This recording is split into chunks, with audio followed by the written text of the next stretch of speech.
Baik, saudara, sekarang mari kita teruskan apa yang kita pelajari selama beberapa minggu ini. Saya percaya bahwa kita sudah melihat ada banyak hal yang Tuhan kerjakan dalam kehidupan kita. Dan saya yakin makin hari akan makin kuat apa yang Dia kerjakan di tengah-tengah kita. Masih berkaitan dengan blessing, dengan berkat Tuhan, apa yang sudah kita bicarakan dalam beberapa minggu ini, saya ingin teruskan. Yang pertama, mari kita buka dalam Amsal pasal yang ke-10. Saudara buka pada Amsal, kitab Amsal pasal yang ke-10. Ada ayat yang luar biasa Tuhan ungkapkan pada ayat yang ke-22. Amsal pasal yang ke-10 ayat yang ke-22. Amsal 10 ayat yang ke-22. Tadi sore sebelum ke gereja saya sempat membaca firman Tuhan. Ada satu terjemahan yang luar biasa sebetulnya dan saya ingin bagikan buat saudara. Tapi pertama-tama izinkan saya bacakan dulu dalam bahasa Indonesianya. Amsal pasal yang ke-10 ayat yang ke-22. Sudah saya bacakan. Berkat Tuhanlah yang menjadikan kaya, susah payah tidak akan menambainya. Saya mau ulang lagi, ini ayat bahasa Indonesia juga bagus sekali, tapi ada terjemahan lain yang akan memberikan masukan baru buat kita. Saya ulang bahasa Indonesianya, berkat Tuhanlah yang menjadikan kaya. Ini sesuatu yang pasti, saudara. Susah payah tidak akan menambainya. Nah, kalau Anda punya Alkitab pada New International Version, NIV, dikatakan begini, the blessing of the Lord brings wealth. Berkat daripada Allah itu membawa akan kelimpahan, akan kekayaan. Dan ditambahkan, dan he adds no trouble to it. Berkat Tuhan itu memberikan kekayaan, memberikan kemakmuran, dan dengan catatan, di dalam berkat itu tidak ditambahi dengan persoalan, dengan kesulitan. Saudara, kalau engkau jujur, engkau berkata, seringkali berkat yang kita terima itu ada tambahannya, yaitu apa? Kesulitan. Ada banyak orang ketika diberkati, malah menimbulkan kesulitan dalam hidupnya. Ada banyak orang ketika mendapatkan kekayaan, mendapatkan uang yang banyak, malah itu menjadikan persoalan dalam hidupnya. Tapi Alkitab berkata, berkat daripada Allah itu yang menjadikan kita kaya, dan dikatakan, and he adds no trouble to it. Ia tidak menambahi dengan persoalan pada berkat yang Dia berikan kepada kita. Amin, saudara. Nah, sekarang kita mau berkat yang mana? Berkat yang ditambah dengan kesulitan atau berkat yang tanpa kesulitan? Tentu semua berkata, saya mau berkat yang tanpa kesulitan. Untuk apa saya terima berkat, tapi ada kesulitan di dalamnya? Orang dunia cari kekayaan. Mereka mencoba cari dengan berbagai macam hal, kekayaan yang mereka dapat dengan lewat kuasa gelap itu, ditambahi setan dengan kutuk dan kesulitan. Tapi kalau itu berkat Allah, Dia memberikan kepada kita, dan Dia tidak menambahinya dengan kesulitan. Berkat murni dari Allah. Nah, bagaimana kita diberkati? Saya katakan dalam beberapa minggu yang lalu, setiap kita memiliki panggilan khusus dalam hidup kita di hadapan Tuhan. Di tempat di mana Allah memanggil kita, maka di atas kita Allah memberikan pengurapannya. Kalau kita melanggar dari pengurapan Allah, engkau keluar dari berkat Tuhan. Bahkan sebaliknya, engkau justru jadi orang yang tidak diberkati. Nah, Alkitab mengatakan juga ada orang-orang yang punya karunia membagi-bagi. Orang ini akan diberkati Allah luar biasa sehingga dia bisa membagikan, menyalurkan kekayaan yang Allah salurkan lewat hidupnya untuk orang lain dan untuk pekerjaan Tuhan. Nah, di antaranya adalah ada orang-orang yang akan Tuhan ikat dengan yang namanya perjanjian garam. Dan itu sudah saya sampaikan dengan tuntas hari Minggu yang lalu. Sekarang saya mau mengajak Anda lebih jauh melihat. Coba buka dulu 1 Yohanes pasal yang kedua, supaya ini jelas. 1 Yohanes pasal yang kedua, saya mau ulang lagi akan ayat-ayat ini, supaya ini jelas buat kita. 1 Yohanes pasal 2, ayat yang ke-20. Bagaimana urapan Allah itu bisa memberkati kita? Bagaimana kalau engkau dipanggil sebagai orang-orang yang punya karunia membagi-bagi, dan bagaimana urapan yang dia berikan itu bisa membuat engkau berhasil dalam hidupmu. 1 Yohanes pasal yang kedua, ayat yang ke-20. Tetapi kamu telah beroleh pengurapan dari yang kudus, dan dengan demikian kamu semua mengetahuinya. King James memberikan terjemahan yang luar biasa. Dia berkata begini, but ye have an unction from the Holy One. Engkau telah menerima unction dari yang kudus, dari Allah. And ye know all things, dan engkau mengerti segala sesuatu. Apa itu unction? King James menerjemahkan dengan unction. Unction adalah daya dorong daripada urapan Allah yang mendorong engkau untuk melakukan sesuatu. Kalau orang bisnis secara manusia, mereka kenal yang namanya naluri bisnis. Kemampuannya bisnis itu tajam sekali. Itu secara manusia. Tapi di dalam Tuhan, kalau engkau ingin mendapatkan berkat yang tanpa ditambahi dengan persoalan, itu adalah berkat yang dari Allah. Dari mana datangnya? Yaitu kalau urapan Allah tinggal di atasmu. Di dalam urapan itu ada unction, ada daya dorongnya yang mendorong saudara, menggerakkan saudara untuk mengerjakan sesuatu yang dia perintahkan. Dan ini yang membuat kehidupanmu berhasil. Apapun yang engkau kerjakan itu akan berhasil. Karena pertama-tama bukan karena kemampuan manusiawimu, tapi daya dorong Allah yang keluar lewat urapan Tuhan yang ada di atas saudara. Tadi mungkin ada kesaksian di sisi lain. Ibu Yuni kesaksian begini. Waktu dia masuk ke ruang meeting tempat persekutuan diadakan, dadanya sakit dan sesak luar biasa. Dia tanya, Tuhan ini ada apa? Apa berkaitan dengan persekutuan yang mungkin berat? Dia doa, tapi persekutuannya indah. Bahkan mereka merasakan Yesus sendiri hadir di tengah-tengah mereka. Nah, waktu Tina berkata, tolong Ibu Yuni yang mendoakan Felix. Rohnya melonjak sepertinya berkata, nah ini yang tadi itu. Artinya Roh Kudus sudah mulai berkata, dia beri tanda, unction-nya jalan. Daya dorong urapan di atasnya itu yang mulai berkata, memberikan warning. Ada orang yang dadanya sakit dan itu harus didoakan. Nah waktu didoakan, kita mendengar malam ini, Tuhan menyembuhkan jantungnya. Saudara mengerti itu? Itu unction, itu urapan, daya dorong dari urapan itu yang akan membuat engkau bergerak seperti yang Tuhan sendiri mau. Nah saudara sekalian, kalau kita bisa mengerti semuanya itu luar biasa. Saya mau tanya, apa Lisa di sini, adiknya Tina di sini hadir? Enggak ada? Saya mau saksi saudara. Adik ipar saya ini ada benjolan di dadanya, 2. Dibawa ke 3 dokter spesialis di Semarang. Saya bilang, seringkali kita meremehkan dokter kita, tapi saya nggak percaya mereka betul-betul remeh. Mereka belajar bertahun-tahun, saudara. Oke, jadi sengawur-ngawurnya itu lebih ngawur saya kira-kira kalau mengatakan kamu sakit atau tidak. Ini orang belajar, saudara. Oke, jangan terlalu meremehkan. Saya percaya mereka belajar sungguh-sungguh, mereka ujian sungguh-sungguh. Pak Krisdi, Pak Budi itu saya lihat ujian keras sekali belajarnya. Mereka nggak ngawur-ngawuran itu.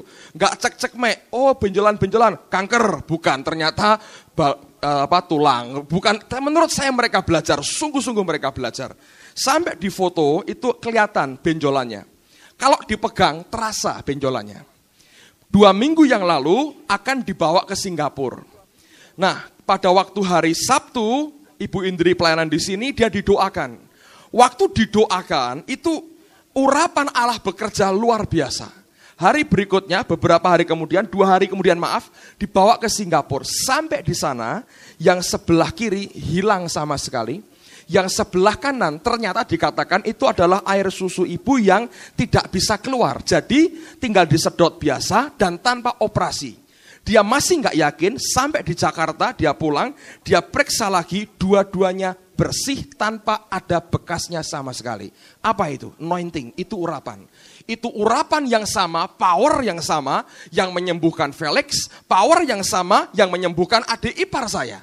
Power yang sama, yang memberikan akan mata daripada anaknya Andi dan Lingling itu sembuh mata sebelah kirinya. Itu the same anointing, urapan yang sama. Nah, hamba-hamba Allah punya pengurapan seperti itu. Kalau saudara dipakai Tuhan dalam hal bisnis, maka urapan yang di atasmu itu akan menghasilkan unction. Daya dorong itulah yang menggerakkan saudara untuk melakukan semua aktivitasmu seperti yang dia inginkan. Ngerti saudara? Nah, sekarang saya mau ajak Anda perhatikan, kalau saudara mendengar bagaimana hubungannya antara kemakmuran, kekayaan dengan urapan, dengan roh Allah. Dengar baik-baik.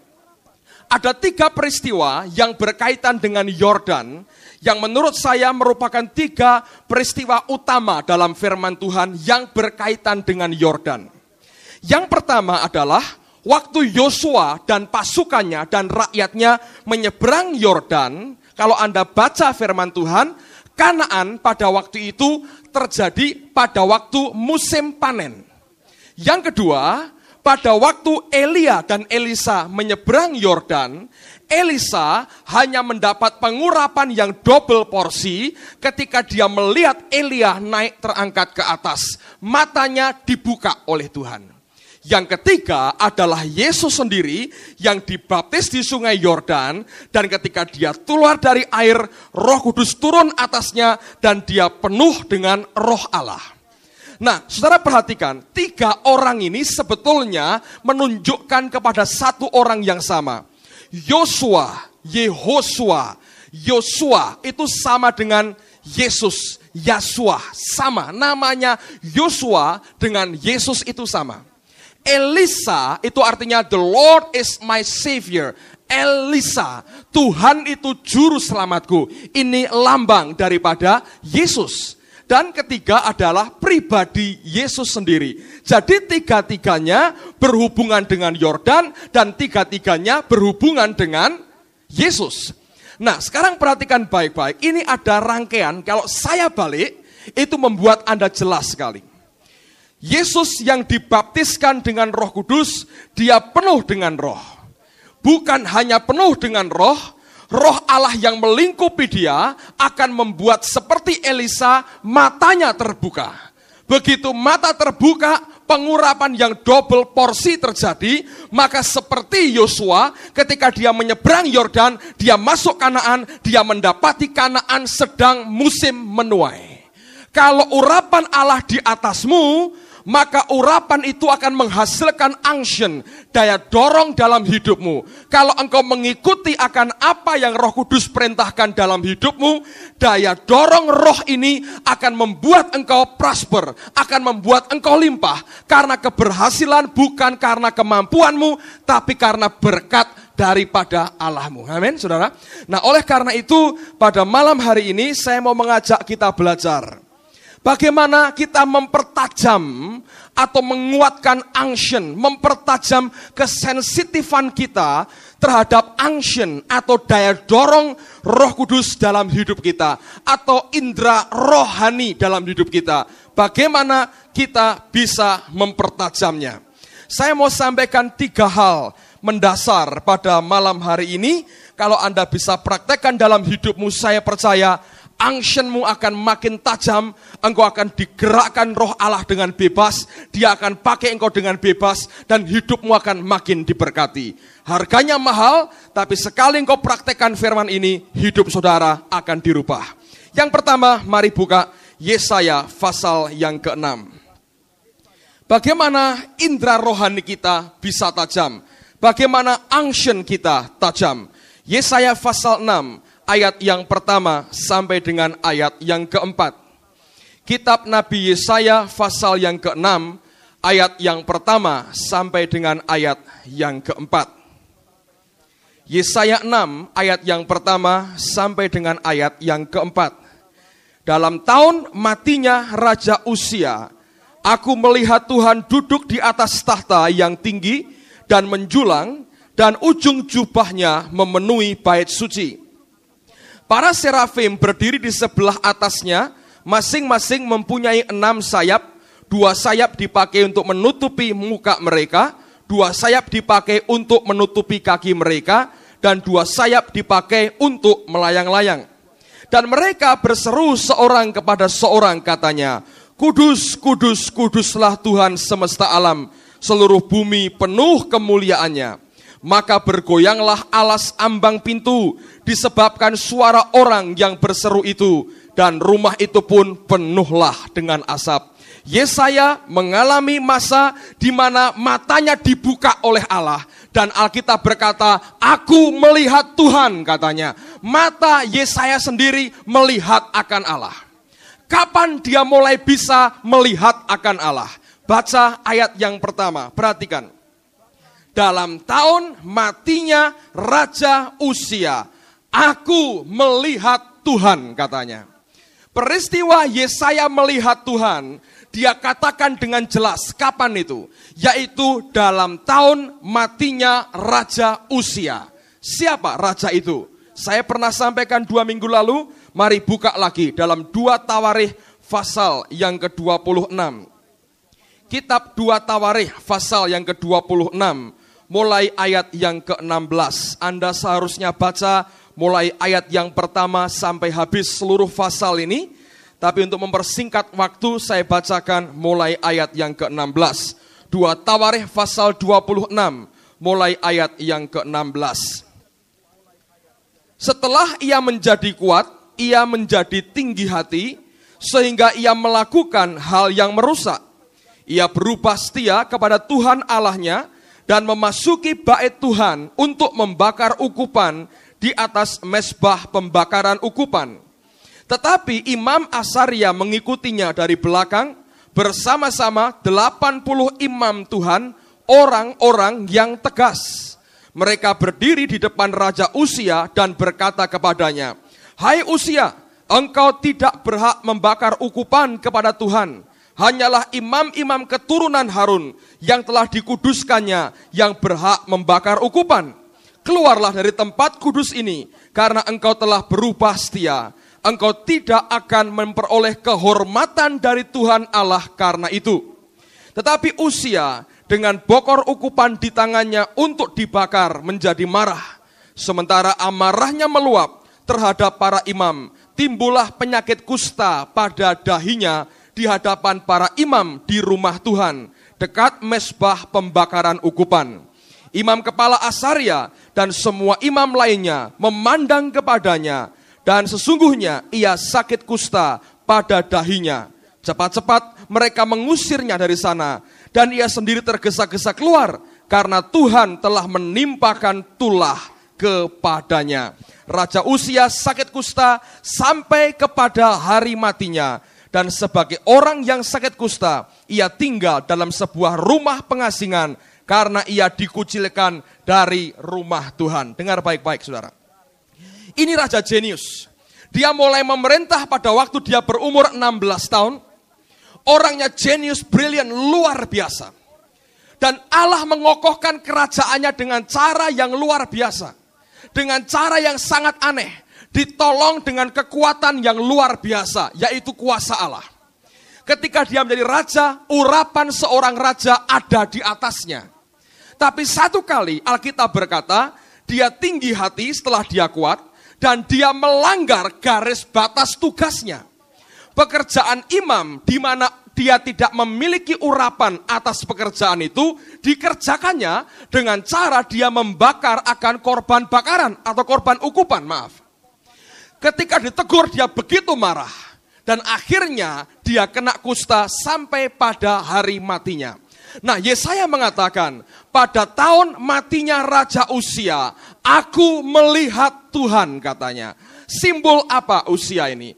Uzia adalah simbol dari orang yang tidak mau tetap tinggal pada panggilannya, yang mencoba mengerjakan panggilan di luar panggilannya, mencoba mengerjakan tugas yang di luar panggilannya, mencoba mengerjakan sesuatu yang di luar pengurapannya. Nah, banyak orang Kristen yang punya sikap seperti ini. Kalau engkau ingin dipertajam angsyenmu, kalau engkau ingin dipertajam kepekaanmu terhadap daya dorong urapan dan roh Allah dalam hidupmu, sikap usia ini harus dimatikan dalam hidup kita. Engkau harus berani berkata, disinilah Allah menempatkan aku, di tempat itu bukan bagianku, aku tidak akan mencoba melangkah untuk mencampuri bagian itu. Saya berkata tidak mudah sebetulnya saudara, tidak mudah. Tapi mari kita belajar menghargai panggilan Allah dalam hidup kita. Kalau engkau dipanggil bukan sebagai seorang pengusaha, jangan coba-coba jadi pengusaha. Di sana bukan tempatnya di mana Allah memanggil saudara. Kalau engkau harus jadi pegawai, jadilah pegawai yang terbaik. Dan jangan engkau bergerak lebih jauh di luar panggilanmu. Kecuali Allah menggerakkan engkau dengan panggilan yang lain. Tapi intinya saya mau katakan, Yesaya melihat Tuhan pada tahun matinya Raja Uzia.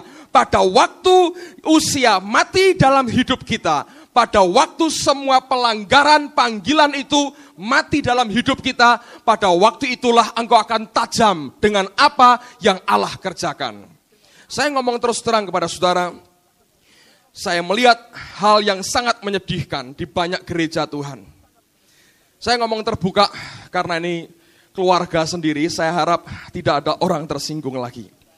Saudara sekalian, seringkali di banyak gereja, kalau ada orang Kristen atau ada orang kaya bertobat, itu jadi bahan cerita.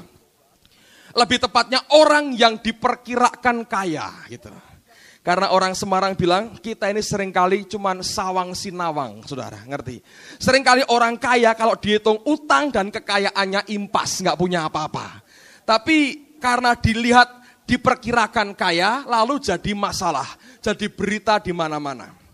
Nah, gereja seringkali tidak melihat secara mata rohani. Yang dilihat adalah secara materi. Kalau ada orang yang terpandang, orang yang punya uang bertobat, cepat-cepat dia akan digait dengan cara diberi jabatan-jabatan dalam gereja. Saya berkata, kadang-kadang orang berpikir secara manusia tidak ada salahnya. Buat saya itu kesalahan besar, saudara. Kasihan dua-duanya, baik yang bersangkutan maupun gerejanya. Kalau orang itu belum dewasa, tidak ngerti firman apa-apa. Memang kalau dia bisa kaya, artinya dia punya kemampuan memanage bisnisnya dengan baik. Atau dia mengatur usahanya dengan baik. Nah, biasanya orang-orang ini punya jiwa leadership yang kuat, kepemimpinannya kuat. Ketika ditarik dari perusahaannya ditempatkan di gereja, sepertinya baik. Mungkin sumbangannya akan banyak mengalir dan gerejanya akan sepertinya limpah. Banyak hal yang dia sumbang dan gereja sepertinya bisa berkembang dengan uang yang dia beri.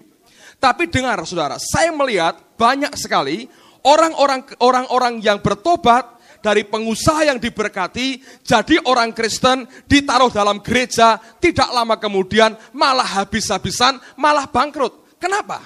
Saya mau ngomong terus terang buat saudara, tidak semua orang yang dipakai Tuhan jadi orang yang punya karunia membagi-bagi, juga dipakai untuk memimpin dalam tubuh Tuhan di suatu lokal.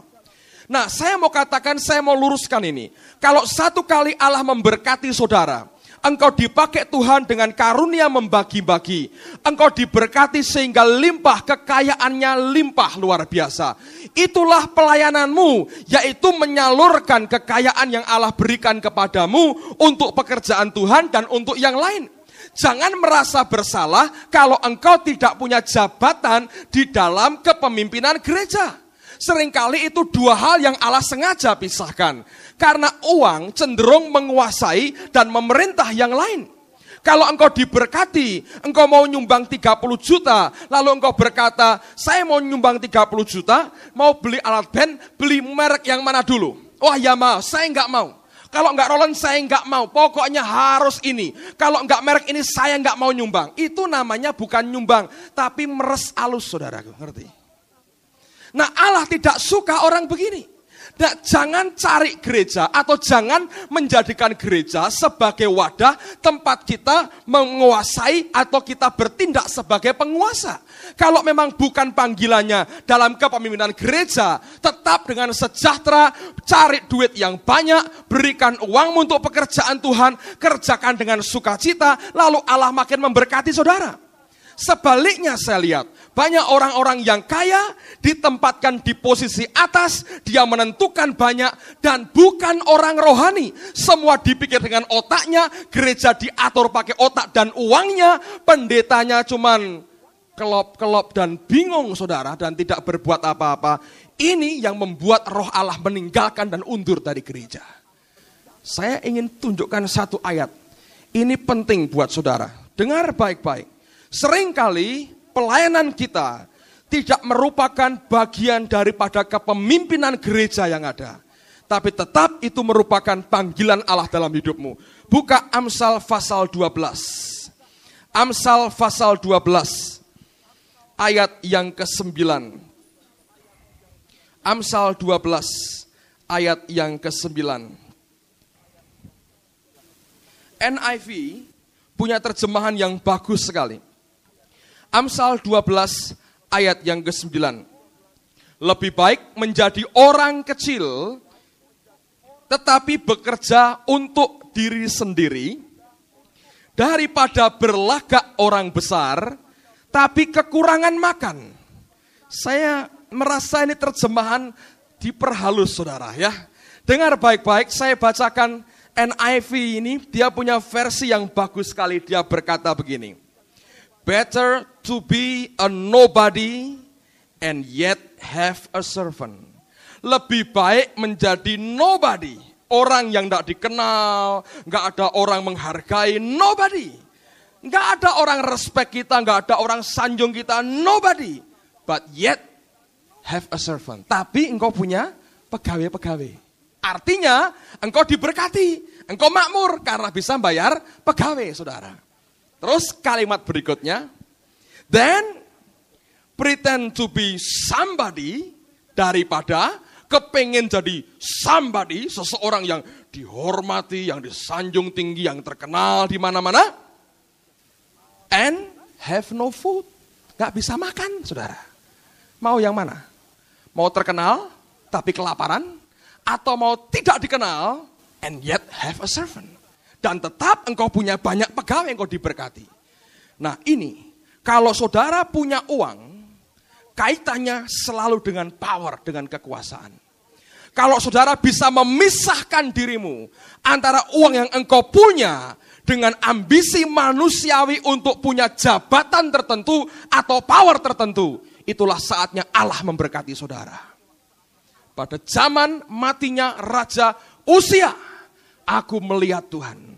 Kalau Uzia dalam hidup kita tabiatnya dimatikan, maka engkau akan melihat Allah, unction akan makin kuat, bekerja dengan keras dalam hidupmu. Dan itulah waktunya engkau diberkati oleh Tuhan.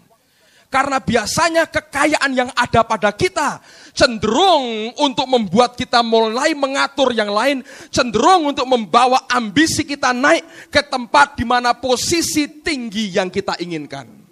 Dengan uang kita bisa gaji banyak orang. Dengan uang yang sama, engkau pikir engkau bisa atur seluruh pekerjaan Allah. Saya berkata keliru. Kalau engkau tidak dipanggil untuk mengatur gereja dengan pekerjaan yang Allah tentukan dalam hidupmu, don't touch it. Jangan jamah itu saudara. Lebih baik jadi nobody and yet have a servant. Daripada pretend to be somebody but have no food. Nggak bisa makan saudara. Sekali engkau langgar itu, akibatnya akan fatal dalam hidupmu. Amin, saudara. Saya ngomong begini karena saya yakin ini banyak jutawan-jutawan miliarder-miliarder in the future. Saudara. Di masa depan banyak orang-orang kaya. Saya beri Anda dasar dulu. Ketika uang mulai mengalir, jangan pikir soal power dalam gereja. Seringkali itu membuat engkau melanggar batas yang Allah tentukan. Yang paling hebat adalah kalau orang itu diberkati Allah, dia punya kekayaan. Dengan ikhlas dia berkata, aku persembahkan kepada Allah. Dan aku serahkan kepada orang yang Allah percayai kelola ini. Dan aku tidak urusan lagi. Orang seperti ini yang siap diberkati. Wah, enggak bisa Pak. Ini kan uang Tuhan, ini harus begini, harus begini. Yang buat toh gereja dewi, saudaraku. Cari Alkitab sendiri, buat toh ayat sendiri kalau begitu. Ini yang rusak di mana-mana, ini yang rusak. Saya mau tegaskan, kau mau diberkati, usia, tabiat usia dalam hidupmu, matikan. Itu yang pertama. Yang kedua, mari buka Markus pasal yang ke-7. Coba lihat mulai ayat yang ke-31. Ada kisah menarik di sini, saya ingin bacakan buat saudara. Kemudian Yesus meninggalkan pula daerah Tirus dan dengan melalui Sidon pergi ke Danau Galilea di tengah-tengah daerah Dekapolis. Di situ orang membawa kepadanya seorang yang tuli dan yang gagap dan memohon kepadanya supaya ia meletakkan tangannya atas orang itu. Dan sesudah Yesus memisahkan dia dari orang banyak, sehingga mereka sendirian, ia memasukkan jarinya ke telinga orang itu. Lalu ia meludah dan meraba lidah orang itu. Kemudian sambil menengadah ke langit, Yesus menarik nafas dan berkata kepadanya, Efatah, artinya terbukalah. Maka terbukalah telinga orang itu, dan seketika itu terlepas pula lah pengikat lidahnya. Lalu ia berkata-kata dengan baik. Yesus berpesan kepada orang-orang yang ada di situ supaya jangan menceritakannya kepada siapapun juga. Tetapi makin dilarangnya mereka, makin luas mereka memberitakannya. Mereka takjub dan tercengang dan berkata, ia menjadikan segala-galanya baik, yang tuli dijadikannya mendengar, yang bisu dijadikannya berkata-kata. Ini aneh sekali. Ada orang tuli dan gagap. Waktu dibawa ke Yesus, apa yang dia buat, saudara? Alkitab berkata, Yesus memisahkan dia dari orang banyak. Baru dia buka telinganya dan dia bereskan lidahnya. Yang dia buat ini aneh. Tidak di depan orang banyak dia sembuhkan orang ini, tapi dia pisahkan orang ini dari orang banyak. Dengar baik-baik. Kalau engkau mau tajam mendengar perkataan dia, unction dalam dirimu ingin dipertajam dan diperkuat. Hanya ada satu cara, yaitu ketika engkau mulai memberikan hidupmu sendiri dengan Allah. Tidak pernah bisa mempertajam unction kita lewat kebaktian seperti ini. Walaupun saya tahu kebaktian seperti ini tidak mungkin digantikan dengan kebaktian yang lain.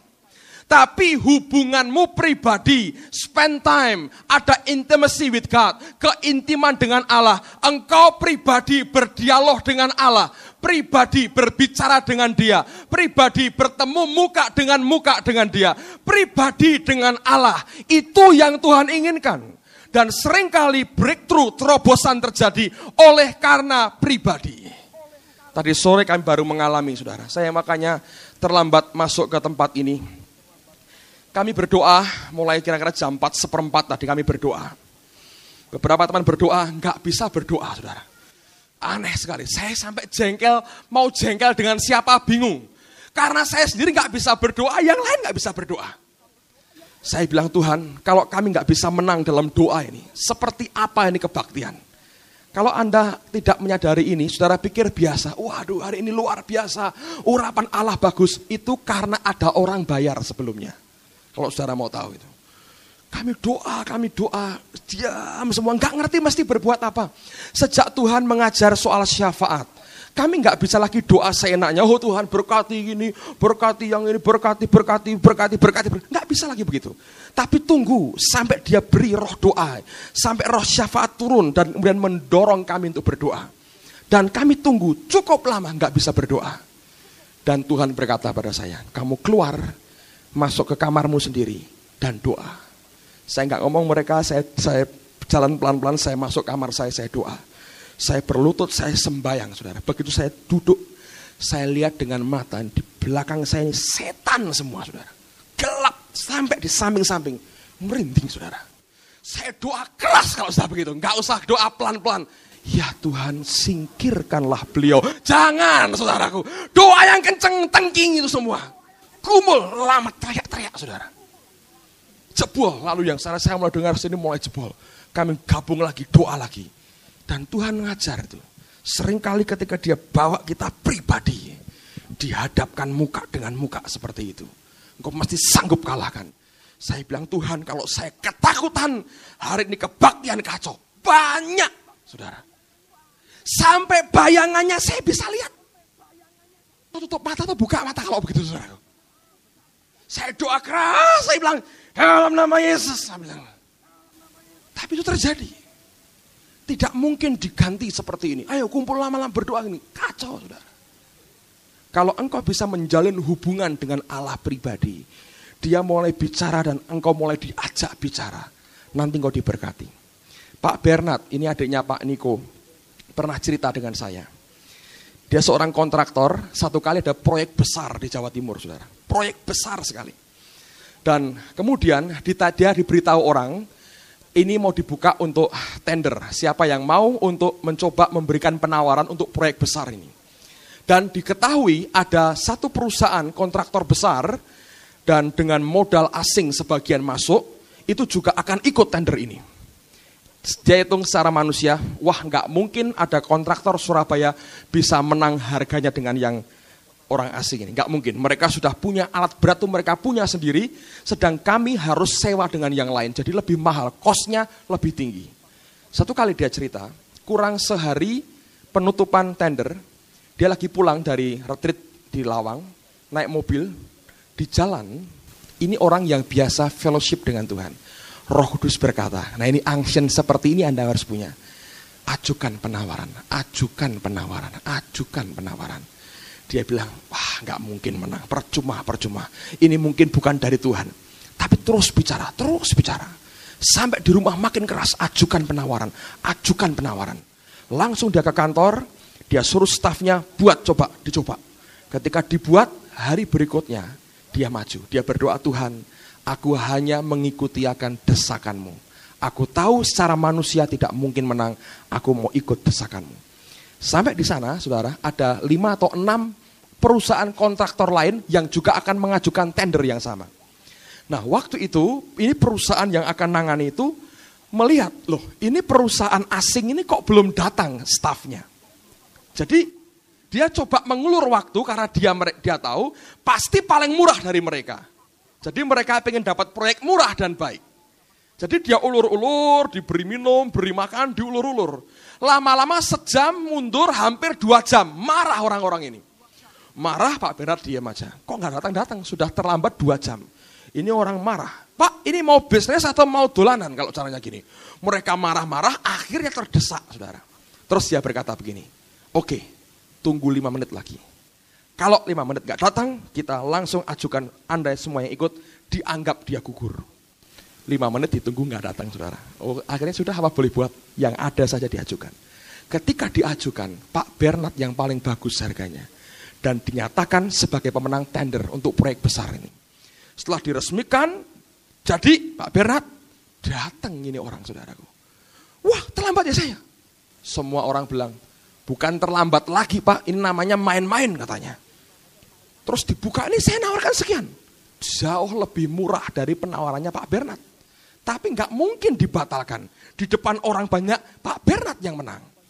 Ditanya sama Pak Bernard, kok bisa terlambat? Kan kalem orangnya, saudaraku. Kalau orangnya kalem, seringkali tanpa ekspresi. Nanti kalau full gospel ada pertemuan, dia akan jadi ketuanya. Kok bisa terlambat katanya?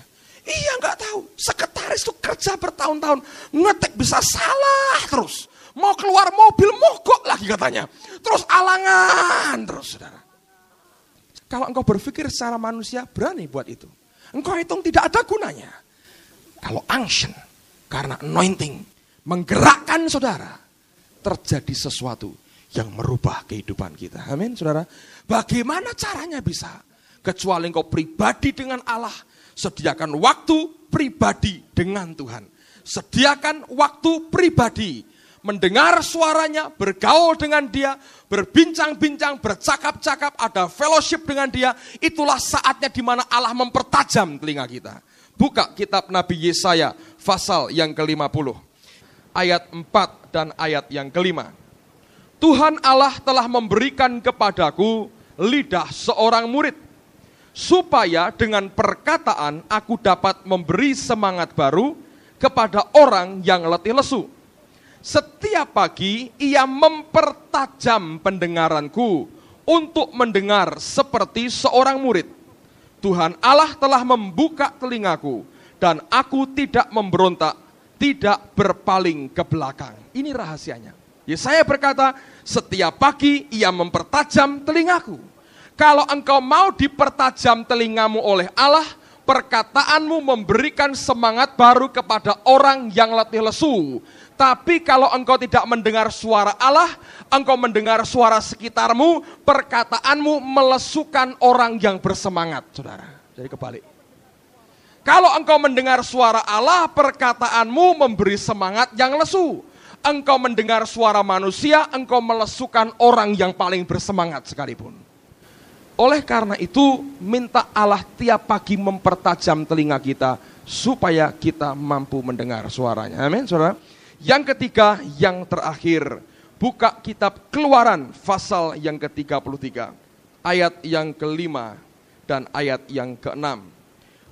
Berfirmanlah Tuhan kepada Musa, katakanlah kepada orang Israel, kamu ini bangsa yang tegar tengkuk. Jika aku berjalan di tengah-tengahmu, sesaat pun tentulah aku akan membinasakan kamu. Oleh sebab itu, tanggalkanlah perhiasanmu, maka aku akan melihat apa yang akan kulakukan kepadamu. Demikianlah orang Israel tidak memakai perhiasan-perhiasan lagi sejak dari gunung Horeb. Ada kisah begini, saudara. Musa naik ke gunung, 40 hari nggak pulang-pulang. Orang Israel mendesak Harun supaya membuat anak lembu. Pendeta Sam Hin, adiknya Benny Hinn, yang nanti bulan Juli datang, dia pernah bicara dengan saya begini. Dia bukan orang pertama di gerejanya Benny Hinn, karena dia adiknya yang jadi senior pastornya Benny Hinn, tapi kenyataannya yang punya jawatan gembala ini Sam Hin, saudara. Tapi dia berkata begini, saya bukan orang nomor 1 di sini. Saya mungkin orang kesekian di bawah kakak saya. Dan dia berkata, tapi setiap kali Benny Hinn pergi, dia yakin pergi dengan yakin. Kalau dia pulang, dia mendapati gerejanya dalam keadaan baik. Dan dia berkata, aku tidak pernah punya hati untuk berontak kepada dia. Dan dia berkata, aku belajar dari kesalahan Harun. Harun itu pemimpin nomor 2. Loyalitasnya kepada jemaat, bukan kepada pemimpinnya. Jemaat minta apa, dituruti. Walaupun itu menyakiti Tuhan dan pemimpinnya.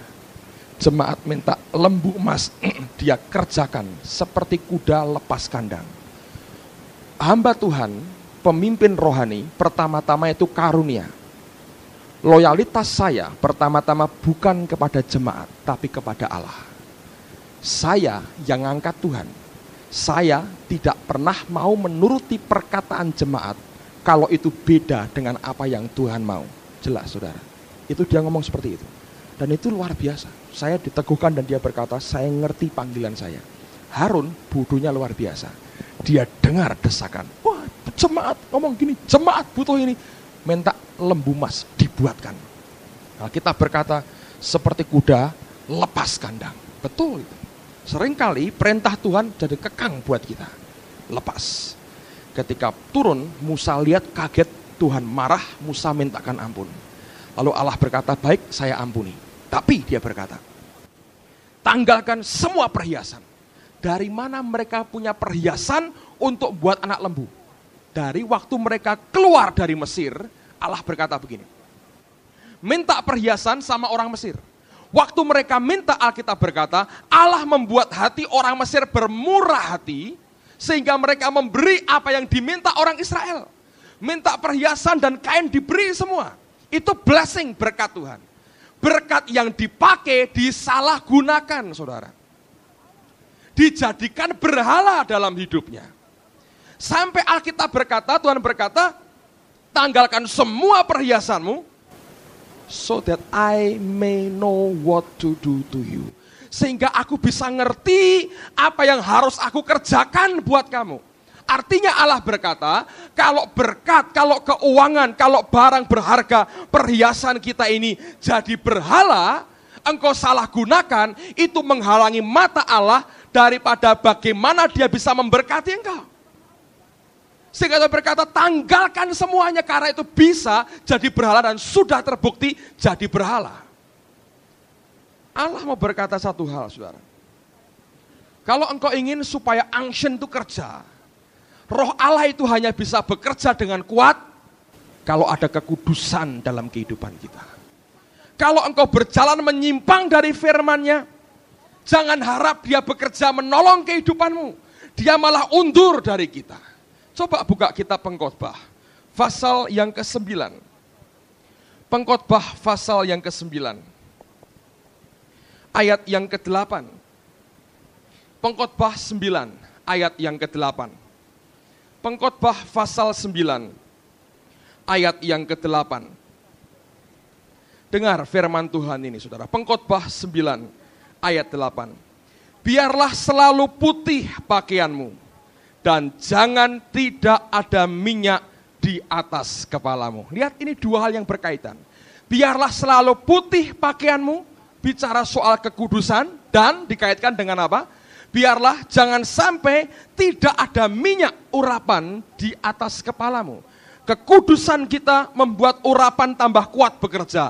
Kekudusan memungkinkan Roh Allah bekerja dengan bebas dalam hidupmu.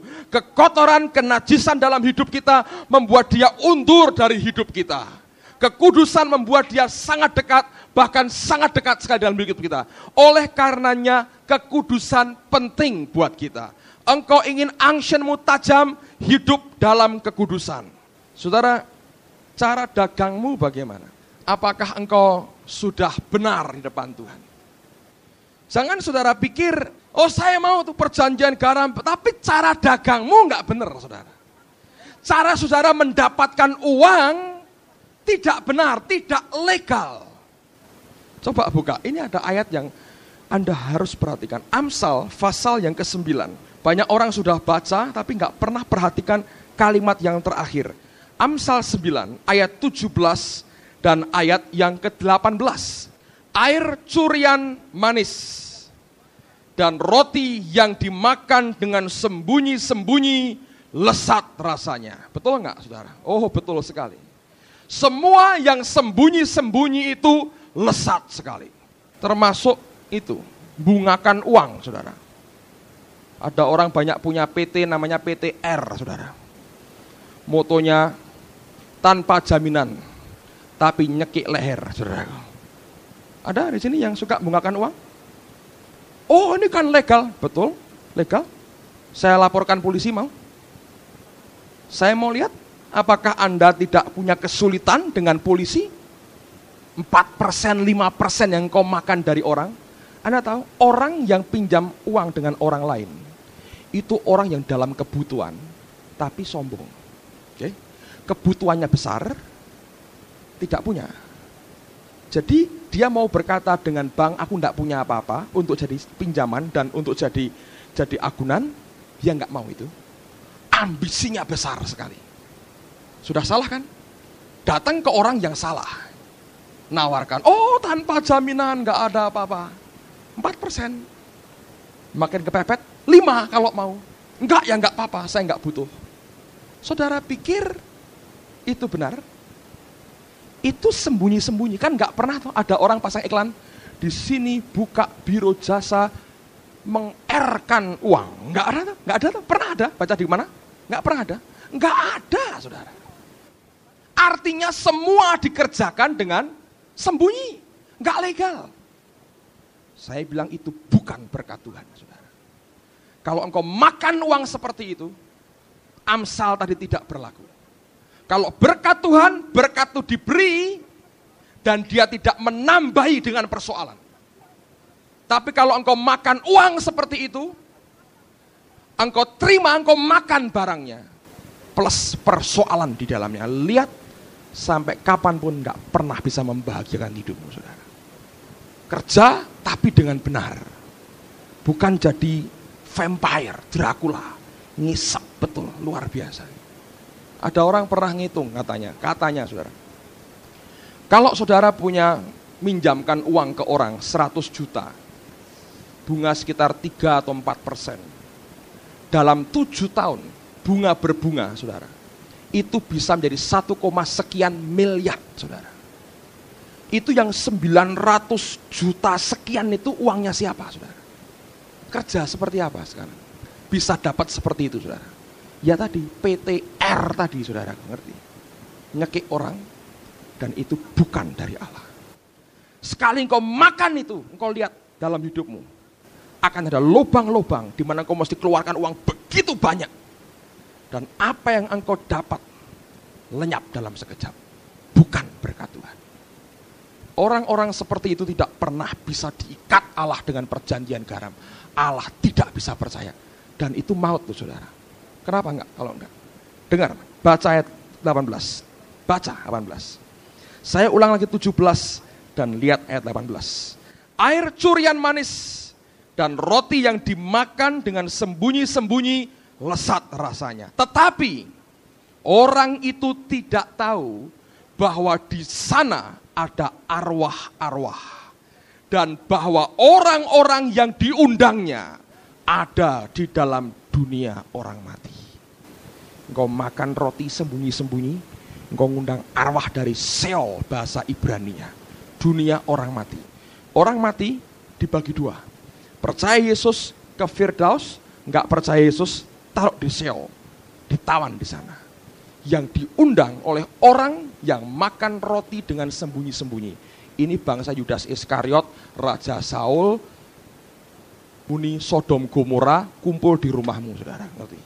Bagaimana engkau bisa diberkati kalau engkau makan dengan orang-orang Sodom Gomora, homoseks, lesbian, orang-orang pemburit, orang-orang cabul, engkau kumpul dengan Saul, Yudas Iskariot, engkau bergandengan tangan, makan sama-sama.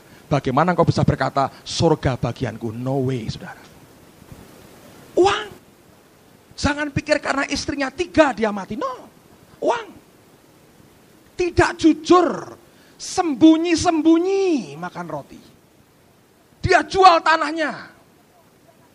Dia tidak berikan semua. Dia ngaku, aku berikan semua.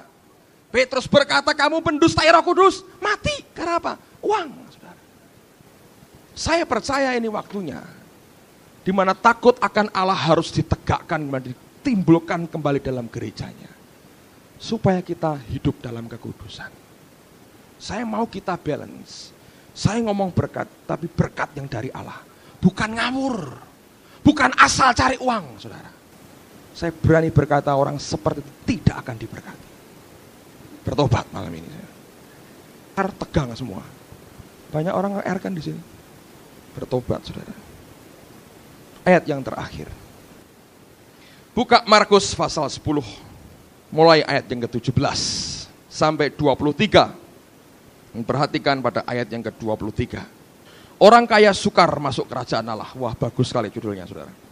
Yang kaya seperti apa? Ayo dilihat sama-sama. Pada waktu Yesus berangkat untuk meneruskan perjalanannya, datanglah seseorang berlari-lari mendapatkan dia dan sambil bertelut di hadapannya ia bertanya, Guru yang baik, apa yang harus kuperbuat untuk memperoleh hidup yang kekal? Jawab Yesus, mengapa kau katakan aku baik? Tak seorang pun yang baik selain daripada Allah saja. Engkau tentu mengetahui segala perintah Allah. Jangan membunuh, jangan berzina, jangan mencuri, jangan mengucapkan saksi dusta, jangan mengurangi hak orang, hormatilah ayahmu dan ibumu. Lalu kata orang itu kepadanya, Guru, semuanya itu telah kuturuti sejak masa mudaku. Tetapi Yesus memandang dia dan menaruh kasih kepadanya. Lalu berkata kepadanya, hanya satu lagi kekuranganmu. Pergilah, jualah apa yang kau miliki dan berikanlah itu kepada orang-orang miskin. Maka engkau akan beroleh harta di surga. Kemudian datanglah kemari dan ikutlah aku. Mendengar perkataan itu ia menjadi kecewa lalu pergi dengan sedih sebab banyak hartanya. Perhatikan ayat 23. Lalu Yesus memandang murid-muridnya di sekelilingnya dan berkata kepada mereka, alangkah sukarnya orang yang beruang masuk ke dalam kerajaan Allah. Amplified Bible menerjemahkan dengan beberapa kata tambahan, tapi menarik sekali. Saya bacakan terjemahannya begini. With what difficulty will those who possess wealth? Betapa sulitnya kelak orang-orang yang memiliki kekayaan and keep on holding it, dan tetap menahan kekayaan itu untuk dirinya sendiri, and keep on holding it, enter the kingdom of God, masuk dalam kerajaan surga. Betapa sulitnya orang-orang yang memiliki kekayaan tapi keep on holding it, tetap memelihara, menjaga, menyimpan, menahan kekayaannya itu sendiri, masuk kerajaan surga. Nggak bisa, saudara. Susah sekali. Kalau engkau diberkati, satu hal, karena Allah ingin lewat hidupmu, engkau salurkan berkat itu untuk yang lain, untuk pekerjaan Allah, untuk kemuliaan Tuhan. Tapi kalau engkau keep on holding it, kata Yesus, engkau tetap menahan kekayaanmu untuk dirimu sendiri, susah masuk kerajaan surga. Dia pernah berkata, lebih mudah seekor unta masuk lubang jarum daripada orang kaya masuk kerajaan surga. Di Yerusalem ada gerbang besar, di sampingnya ada sebuah gerbang pintu kecil untuk orang lewat, saudara. Pintu itu saking kecil dan pendeknya diberi nama pintu lubang jarum. Nah, kalau manusia biasa dia bisa lewat dengan bebas. Tapi kalau onta susah sekali lewat pintu lubang jarum. Kalau malam pada zaman dulu gerbang utama ditutup supaya menghindari dari serbuan orang luar. Nah, para penjaga cukup menjaga gerbang kecil yang di sampingnya. Tapi ada juga onta yang terpaksa harus lewat ke pintu lubang jarum itu karena gerbang utama tutup. Nah, bagaimana cara unta bisa masuk ke pintu lubang jarum? Pertama, karena sempitnya, seluruh barang bawaannya yang di punggungnya unta itu harus dilepas. Karena pendeknya, kalau jalan harus sambil merunduk unta itu. Nah, unta itu bisa masuk pintu lubang jarum dengan cara semua barang-barang yang di punggungnya dilepas dan dia merendahkan diri, dia bungkuk masuk. Tapi orang kaya, barangnya banyak, jalannya begini, saudaraku. Nabrak terus nggak bisa. Kalau engkau mau tinggalkan kekayaanmu, aku diberkati bukan untuk aku sendiri, tapi untuk Allah, untuk pekerjaan Tuhan, untuk yang lain, aku bagikan kepada yang lain. Ini merupakan karunia Allah berikan sebagai bendaharanya. Engkau sedia lepaskan kecintaanmu akan uang itu, dan engkau merendahkan dirimu, engkau akan masuk dalam kerajaan surga. Saya percaya di surga banyak orang kaya yang tidak cinta uang dan merendahkan diri depan Tuhan. Saya nggak percaya di surga ada orang kaya yang tangannya melekat pada uang dan sombongnya luar biasa. Nggak pernah ada. Saudara, saya mau katakan dulu ketika saya kecil, guru saya pernah cerita, saya nggak berkata begini untuk menggambarkan saudara atau saya seperti ini, tapi ini kenyataan. Kalau engkau cinta sesuatu, itu menjerat. Saudara tahu bagaimana orang menjebak kera? Mereka biasanya membuat ini, semacam tempat, saudara. Di dalamnya diisi kacang atau makanan kesukaannya. Lubangnya kecil sekali, hanya bisa dimasukkan tangan kalau dia pipihkan tangannya begini. Di dalamnya ada makanan. Aromanya begitu rupa sampai kera tahu di dalam lubang tempat kotak ini ada makanan. Sehingga dia mendekat, apa yang dia buat? Dia masukkan tangannya pada lubang yang pipih itu, dia masukkan. Dia masuk ke dalam dan dia pegang makanan itu. Waktu dia pegang makanan itu, ini orang yang kerjanya nangkap kera akan datang. Dan kera itu akan mencoba melepaskan diri, lari dari orang itu, tapi tangannya melekat pada barang itu. Selama dia genggam, dia nggak bisa keluar, saudara. Kalau dia mau selamat, dia harus lepaskan lagi, relakan makanan itu dan dia lari. Tapi biasanya kera rakus, dia pegang dan dia mau dua-duanya, mati akhirnya, saudaraku. Kita bukan kera, amin, saudara. Kita lebih dari kera. Siapa bilang kita kera? Itu kan Darwin, goblok sekali, saudara. Sebelum mati dia bertobat, dia berkata, kita bukan kera. Saya bukan kera, nenek moyang saya bukan kera. Amin, saudaraku. Kita bukan orang goblok, kita orang yang bijaksana menurut Allah. Jangan pegang uang dengan pingin terima lengket pada uang. Engkau mau tajam action dalam hidupmu. tinggal di tempat di mana Allah mengurapi. Jangan keluar, jangan melanggar batasnya. Yang kedua, spend time. Beri waktu pribadi dengan dia. Ada intimacy with God, keintiman dengan Tuhan. Dan yang ketiga, jalan dengan kekudusan. Saya rindu sekali jemaat di sini diberkati dengan berkat Tuhan. Dengan berkat Tuhan. Saya ingin bacakan satu ayat terakhir. Dan ini ayat yang tadi pada awal mula saya sudah bacakan. Tapi saya mau ulang lagi bacakan buat saudara. Untuk mengingatkan kembali di mana sebetulnya, bagaimana sebetulnya Allah memberkati kita. Amsal 10 ayat 22. NIV berkata, "The blessing of the Lord brings wealth." Berkat Tuhan itu membawa akan kelimpahan, kekayaan, kemakmuran. And he adds no trouble to it. Dan dia tidak menambahi dengan trouble, dengan persoalan di dalam berkat itu. The blessing of the Lord brings wealth. And he adds no trouble to it. Saya berdoa blessing yang kita terima adalah blessing dari Tuhan. Bukan roti yang dimakan dengan sembunyi-sembunyi. Bukan berupa air curian yang sekalipun manis, tapi sebetulnya engkau sedang mengundang arwah-arwah dari Seol untuk bersekutu denganmu. Maut akan menjerat akan kehidupan saudara. Saya berdoa blessing yang ada adalah dari Tuhan. Amin saudara. Mari kita berdoa bersama-sama.